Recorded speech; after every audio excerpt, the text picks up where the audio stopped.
On today's episode, Dr. Liz and I welcome Dr. Jeffery to the show. Based on a recent research report, he shares 4 keys for a stronger marriage connection. With years of expertise in family finances, Jeff also shares some helpful research-based tips to help couples manage their money. Dr. Jeffery is a professor in the School of Family Life at Brigham Young University. He received a dual-titled PhD in HDFS and demography from the Pennsylvania State University. He taught for 7 years at Utah State University and is in his 9th year of teaching at BYU. Dr. Du's research focuses on how everyday matters, such as financial issues, impact marriage. We hope you enjoy the show.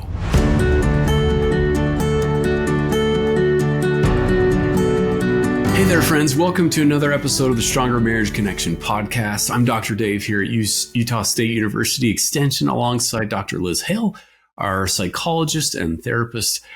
We're really on a mission to bring you the best we have in research and resources, along with a few tips and tools to help you create the marriage of your dreams. All right, our guest today is a friend and colleague who actually worked here at USU for a few years before making the switch down to Brigham Young University. He is well known for his great work related to money and marriage. But recently, he and some colleagues conducted some research that looked at 4 ways to create a stronger marriage. So here to discuss those keys and more is Dr. Jeff Du. Welcome to the show. Yeah, thanks, Dave. Thanks, Liz. Thank you. Lovely having you. We're excited for our discussion today. Jeff, can you set up our discussion today by telling us about a little bit about the recent research project and what you're hoping to discover and why? Yeah, so, we had data from over 2,000 individuals across the United States. And one of the things that we were interested in was, to look at those things that, pretty much anyone can do, right? The things that are under our control, because there's so much that is not under our control. But what are the things that are under our control that are really the top helps in creating a happier and a more stable marriage? And so that's what we were hoping to achieve. Good. Yeah, thank you. And so there are 4 factors here, I understand, in your marital happiness evaluation. Your research identifies commitment, protectiveness, shared religious attendance, and regular date nights. Okay, let's start with commitment. I mean, we just all have busy lives juggling multiple responsibilities. Sometimes it feels like marriage, our key relationship, gets pushed to the back burner. So how can we, husbands and wives, ensure that relationships remain more important than almost anything else, as your research suggests that it should be? Yeah, so I think it's such a good question, because I think that we do get busy and we're putting out fires and we're reaching our next goals in our careers and all that kind of stuff. And so I think the big takeaway or the big idea for me from this research is to make sure that you're being intentional about doing things with your spouse, helping your spouse. We often talk about this idea of strengthening our marriage, and and for therapists, this idea of marriage kind of being a little bit separate and apart from the couples, or something that is bigger than the parts of the whole. I think if we turn toward each other and look at each other as spouses and kind of just do those small things every day, a little bit of affection, a little bit of connection, and just by saying, I am going to do this for my spouse, today, I think that that's what commitment is to put the marriage, admittedly, there's so much we have to do, but to make sure that your marriage is in that list somewhere near the top, and doing something for your spouse, that they'll appreciate is somewhere near the top. I think that's really important. Mm-hmm. This idea of intentionality when it comes to commitment and letting them and I guess others know, right, Jeff, that we're committed to each other. Now, protectiveness. The report highlights how important it is to have a protective spouse as well. That can be sometimes a confusing term. Tell us a little bit more about what you mean exactly, Jeff, with protectiveness.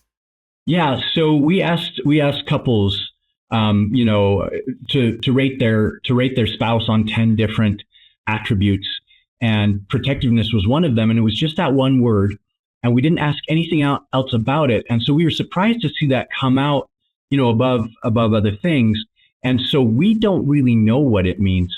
The fact that it boosts both husbands' marriage and wives' marriage about the same amount, actually, leads us to believe that this is not physical protection, right? This is not the wolves are attacking the village and the man goes out to beat the wolves. That's not what we're talking about. I think we're talking about loyalty. We don't know, but I'm thinking we're talking about loyalty. I'm thinking we're talking about protecting each other's feelings, protecting each other in social situations where you stick up for your spouse, and things like that. And so I think that's really what we're looking at.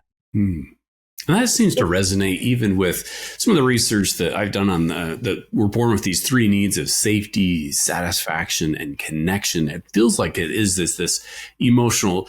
Again, I don't think it's the food, clothing, shelter type of safety. It's more of this emotional feeling I can risk, that I am seen, that I am known, that you get me. This intimacy that means into me, you see, right? It's this.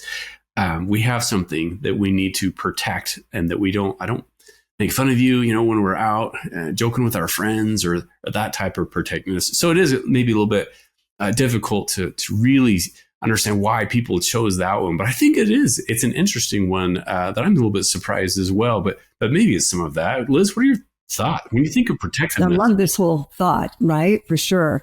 I mean, nothing feels better than to know that one person in the whole wide world has your back.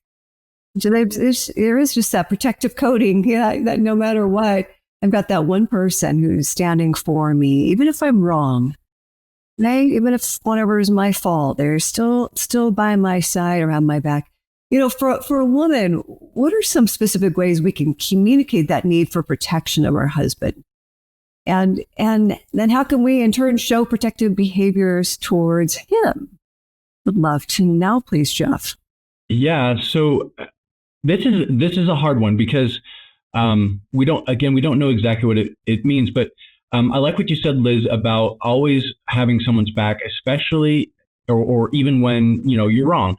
And so I think one of the ways that you can communicate that is, if something happens, bring it up, talk about it, right? So if your spouse kind of goes low on the protection, then afterward, hey, I would have appreciated it if you had done it this way, which, you already have to have good communication, a good relationship to do that anyway. But, communicating your needs, I think, is good. So, for example, if you're in a social situation and your spouse, makes a joke, or even makes a remark that is a little bit at your expense, just telling them later, you may have thought this was funny or whatever, but when we're out together, I really need you to,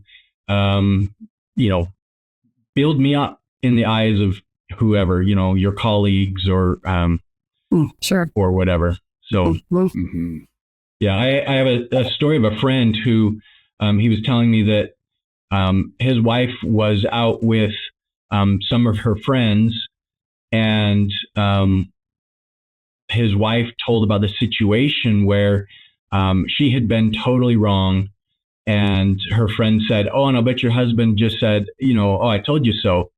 And one of her other friends who knew the husband said, "Oh no, he's not like that. He'll just let it go. He won't even bring it up."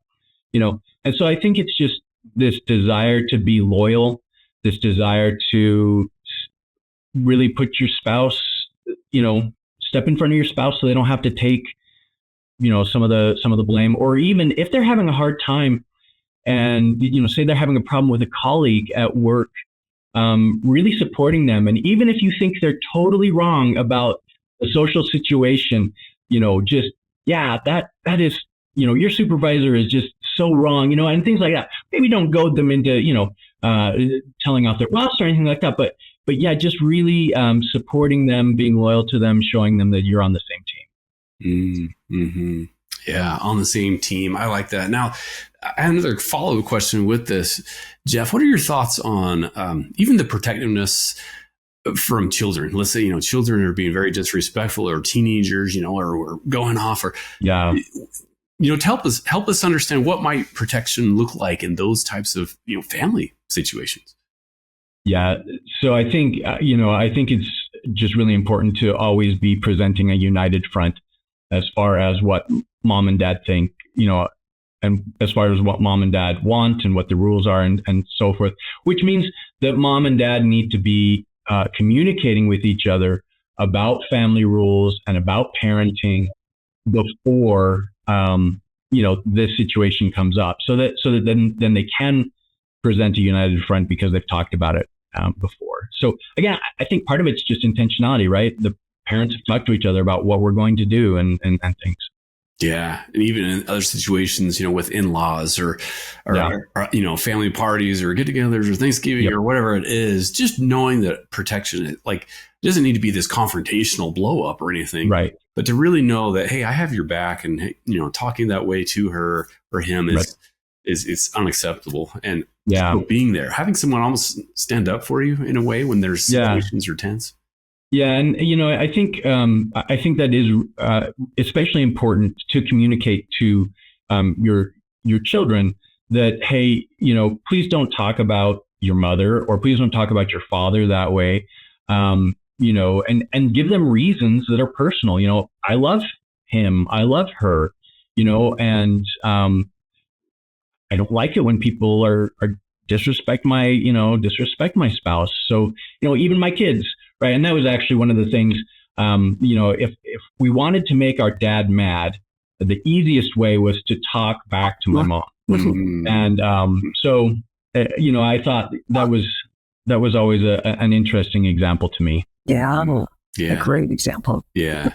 Jeff, another one of these, in your research report, the importance of, these date nights, of spending time, of meaningful, what we call it in the name of our podcast, Stronger Marriage Connection, doing those things to keep your connection strong. I think, though, today, correct me if I'm wrong, Jeff, that many couples today really struggle to find a consistent date night, right? Schedule with childcare, or we got soccer games or practices or meetings, or finances can't afford it, or simply just exhausted. And you know what? Let's stay home tonight. It's just easier not to do anything, intentional to strengthen our relationship. I'm curious, do you have creative, low cost date night ideas that sometimes don't require leaving home, that your research show are valuable? Yeah, so I don't have much research on that, but I have thought about it and looked at what other people say. One of the things that was really intriguing to me was reading a book together. Pick a book, and read it together. Switch off on chapters or pages or whatever. I thought that was really interesting. If you have a joint hobby that can be done at home, invest in that.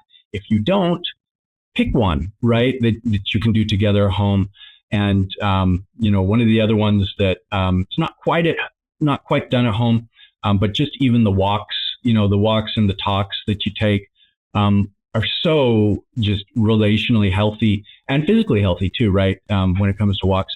The other thing that I thought was kind of fun was one was have your own in-home movie theater, right? So you get the kids in bed, and then you pop popcorn and you lay out some candy and you pretend that you're actually at the theater and watch a movie. So that it's not just, click, there it is, but actually kind of spice it up and make it a little bit more fun.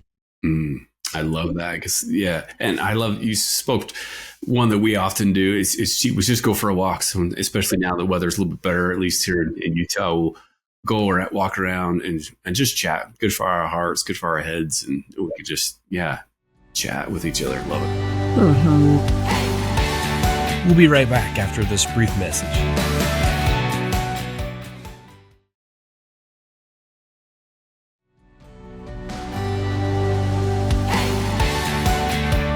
And we're back. Well, let's dive right in. For those who do attend religious services with their spouses, so they go together, what are some practical ways they can extend that same experience into home life to further strengthen their marriage. Jeff, what do you think?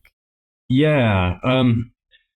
So I think really whatever religious tradition that you are part of, and having gone together with your spouse, and that's the thing that we found or was important in our research. It wasn't just religious attendance; it was attending with your spouse.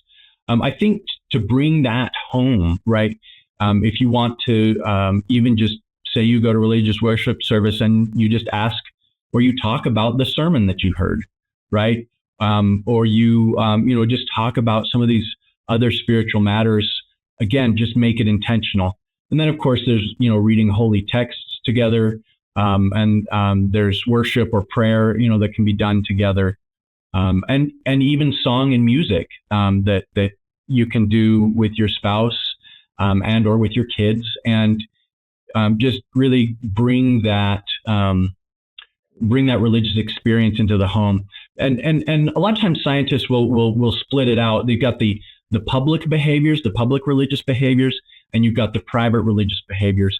And those private religious behaviors can be really important in terms of boosting your quality of life and your marriage as well. So just, doing those things that will help you experience your relationship with the divine together. Mm-hmm. Mm-hmm. So again, these 4 factors, I really love these for marital happiness. We've got commitment, protectiveness, shared religious attendance, and regular date nights. Mm. Those sound really powerful. Yeah. Is that research you've done with the collective group, Jeff, or? Yeah, so it was, we did it, I did it with some of the researchers from Wheatley Institution here at BYU and the National Marriage Project out at the University of Virginia. And again, we were just interested in finding these things that really can be under our control, and can enhance relationships. And we threw a whole bunch of variables. I'm not going to go into the statistics much, but we had 10 or 11 or 12 in there, and we were looking for the top 4, and those top 4 seem to be pretty simple and pretty manageable and things that are really under our control. But again, it takes that intentionality. It takes putting marriage up into your priority list, high up into your priority list, and then keep it there and keep focusing, week after week, day after day. Mm-hmm. What was the regular date night? Just frequency. What was that? Was that monthly? Was it every other month? Yeah, it was multiple times a month. So 2 or more times a month. No kidding. 2 or more times a month. Wonderful. Yep. Yeah, such an Frequency was a big part of that. We talk about frequency in some other domain, not frequency in date night as much. Yeah. I like that. It kind of goes back to commitment too, doesn't it? Mm-hmm. Yeah. I think they go hand in hand. Thank you. Yeah, Jeff, I can't interview you without bringing up finances again. That may have not been in the top 4. Yeah. But I know with all your background and experience in finances, I mean, it goes along with date nights and some of these other things that do cost money. And it's one of the top, if I'm not mistaken, areas of conflict for a lot of couples. Do you have any kind of go-to finance tips for our listeners today? Yeah, I think number one, that financial power in marriage, or the financial decision making, it needs to be absolutely shared, right? You can't have one partner kind of dominating over the other in the financial area. It just doesn't work. And then to kind of go along with that, one of the ways to achieve that is making sure that both spouses have equal voice when it comes to making their budget or their spending plan. Because as they do that, then they will they'll have to compromise, they'll have to get on the same page, and so it will be work together. But then once they get this joint budget that they both approve of, or they both like, then they're both they have more stake in it, right? They're both more likely to follow it, and so I think those 2 things are key. Just make sure that the power is shared, and then making sure that both spouses are participating in the budgeting. It doesn't matter if one or both are tracking the spending and things like that. But when it comes to the plan for spending, right, before the fact, both spouses need to be involved. Mm-hmm. Yeah, I love those. And this is almost a selfish ask here, Jeff, with a daughter who's getting married this coming Saturday, another daughter who's been the first couple of years of her marriage. When it comes to finances or any of these other areas that we've been talking about, do you have any tips for those who are just beginning, the first, let's say, married 5 years or less? Yeah. Okay. So it's important to realize that you're both coming from different cultures, right? Each family that you grew up in are different cultures. Honestly, they're just little microcultures, and so you're coming together. And when you're talking about money, you're talking about things that are going to be deeply personal, but that people don't think very much about. On our conscious level, we just always do it this way in our family when it comes to money, just because that's what we always do, right? And so I think couples who are about to be married or who are recently married, I think they actually need to explore together and talk about how money was treated in their family of origin, the importance of it, what their parents thought money was best spent on, because that can vary widely, right, in terms of what money is best used for, and do it in a non-judgmental way, right? Because there are many, many ways to do finances right. And so just to, you're coming from these two cultures, get together, talk about your two cultures, but now you're joining together and you're making your own culture. And so, you want to make sure that you're on the same page, essentially. The other thing too is to join your bank accounts. That's been talked about before. And people have always, there's been research, and the research has always shown that people who join their financial accounts are happier. But we've never known, is it the happier people join their accounts, right? Because you would expect that because they trust their spouse more and things like that. Or is it the actual joining that makes them happier? And someone actually was able to do a randomized control group experimental design. And they took a whole bunch of newlyweds who agreed to do this and randomly put the newlyweds in either the group that was going to join their finances or the group that wasn't. And then they followed those groups over time. And what they found was that over time, the couples that had joined their finances were happier than the couples that had not. And so we actually get some fairly causal evidence that that joining your finances after you get married, not before, right? But after you get married, I think can also enhance marital trust, right? Marital transparency. It'll keep you from engaging in, financial temptations without telling your spouse, that kind of thing. So, yeah. Yeah. Wise words. Yeah. A lot of wisdom there. Thanks, Jeff. There's probably more where that came from, right? I mean, just in honor of Mallory and Dave getting married on Saturday. Dr. Drew, what else do you advise for these beautiful new couples on starting off on the right foot? So we've talked about finances, talking about commitment, how to put each other first, the protectiveness. What other things? In-laws come to mind, sexual connection. Any other thoughts? Can we pick your brain? Yeah, sure. And honestly, Liz, you're a therapist, and Dave, you're you do a whole lot of practical research in your I almost said 4-H, but in your extension work. So I think a lot of things that can be handled before the marriage, to the extent that they can be handled, I think they should be, like talking about money, like talking about expectations when it comes to the in-laws. And I think actually we can weave in protectiveness here, right? You just state to each other, when I'm at your in-laws' place, I need you to stick up for me, and when we're at yours, I will stick up for you, and just make sure that you're keeping your marriage in front of, necessarily your relationship with your parents or whatever. It's your marriage that matters most. So I think I don't know. I think premarital education, I think is really important, because they'll go over some of the things that maybe people don't even think about before they get married. And I just think that's a terrific idea. And when couples do premarital education together, then they, then they have just such an advantage, I think. Yeah, well said. And I wish more young couples did take advantage of it. Certainly, I've certainly seen my share through the years, and I'm just always so excited when someone realizes, gosh, we want to do this right. And yet I also think it's probably never too late, right?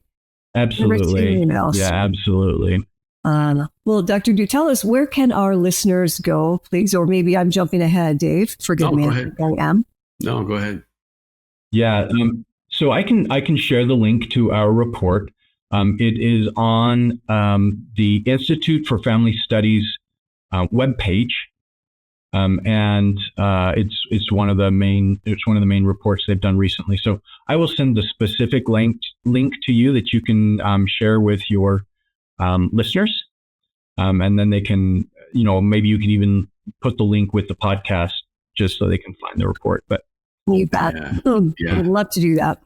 Yeah, we'll put that in our show notes, Jeff. Any other ways of getting in touch with you or reports? I guess we could put your Google Scholar link in there if people are interested in any of the other research. We'll be sure to put that in as well. Yeah, but certainly my email, certainly my email address, jeff_do@byu.edu. I'm always interested in, getting emails from whomever. Awesome. Yeah, thank you. Hey, Jeff, it's tradition as we wrap things up to ask a couple of questions to all of our guests. The first one being, what do you feel like is the key or a key to a stronger marriage connection?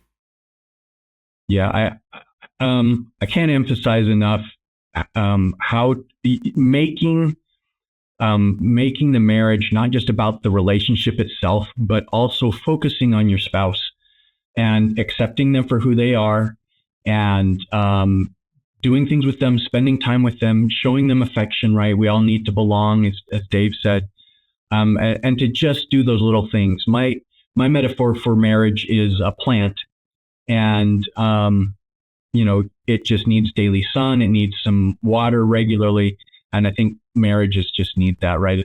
It's not enough to go on a romantic cruise once a year, although that would be great, right?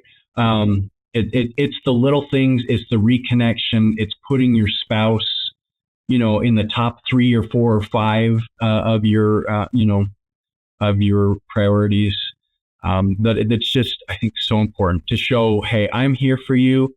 I love you. I want to connect with you. I want to invest in our relationship. And I think when both spouses do that, I just think you have such an incredible relationship. Well said, my friend. And this may be similar, but it may be different as far as we call it a takeaway of the day. Is there a take-home message, maybe from the research or otherwise, that you hope our listeners will remember from our discussion today? Yeah, it is that we aren't helpless when it comes to our relationships. There are things that we can do, even if we've had no psychological training or anything like that. There are some small everyday things that we can do that will build our relationships, and so I think that's nice that we can do this, right? We can make good relationships happen, focusing on our spouse and things like that. Yeah. Wonderful. Thanks. Liz, what about you? What's your takeaway of the day? I just so appreciate researchers like Dr. Du and this group who are continually staying up on research. I just think that's really lovely. And I think this might be the very first time that I have heard regarding regular date night or dating that it is 2 or more per month. It's really quite something. And it certainly falls in line with the other principles. Commitment, mainly commitment, as well as protectiveness. That makes a lot of sense. And maybe that religious attendance also, maybe there's a little bit of dating in there too, who knows, but 2 or more, that really struck me today. Yeah. Yeah. Thank you. And frankly, if you can't do 2 or more, strive for one or more a month, because when I teach our students about retirement, I teach financial essentials here at BYU, and they do the calculations and they see this number that's always in the millions. And some of them are just like, oh, I can never achieve that. I'm not going to worry about saving for retirement. Right. I think the same thing is with marriage. It's like, well, you hear 2 or more times a month. Well, there's no way I can handle that. Great. Can you do one? Can you do one a month or one every 6 weeks? Just some is better than none, right? I guess is Yeah. And I think maybe it's possible to underestimate that. Oh, it's like, well, I guess we kind of had a date yesterday or Saturday. Yeah. It was, unplanned, but we ended up going to the drive-through, and that was kind of cool. We're going to call that a sweet date. Yeah. That was fun. Yeah. Absolutely. We just need to look more clearly too. What about you, Dave? What's the rich nugget that you hope we can all remember together from our time with Dr. Jeff Dew?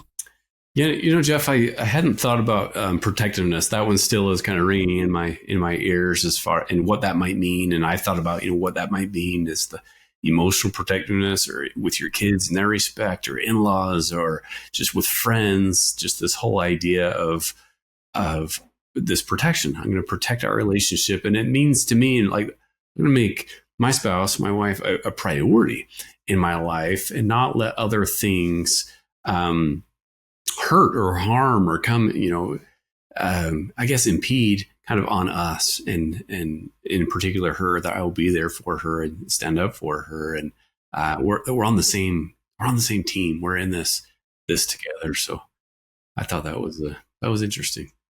Yeah, and I mean, it even every couple's going to have fights. Every couple's going to have disagreements, right? And the thing is just to come back together and keep nurturing the relationship, even though you've had a fight, even if it didn't get resolved, right? I know from the research that money fights, for example, take a while to resolve, months, if not years. And so, hey, yeah, you fight, you disagree, you're not happy with them, you don't like them even necessarily at that particular point, but just get back together and keep nurturing and doing the small things and just really trying to advance the welfare of your spouse, really help them out, show them that you're there.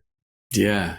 Thanks, Jeff. I might close with a little, that just inspired a little example story. So indulge me for a second as I share this. My mom, my parents, they live in Payson, so not too far down in southern Utah County. And my mom just had knee surgery a little over a month ago. So my dad's been knee replacement. So she replaced her knee. My dad's been there for her. He's in his low 80s and helping her get around and get things and get off the couch. And just shortly after the first few days, she was laying down on a couch, sleeping on a couch so she could be propped up. And my sister spent a couple of nights there. So she shared this with me.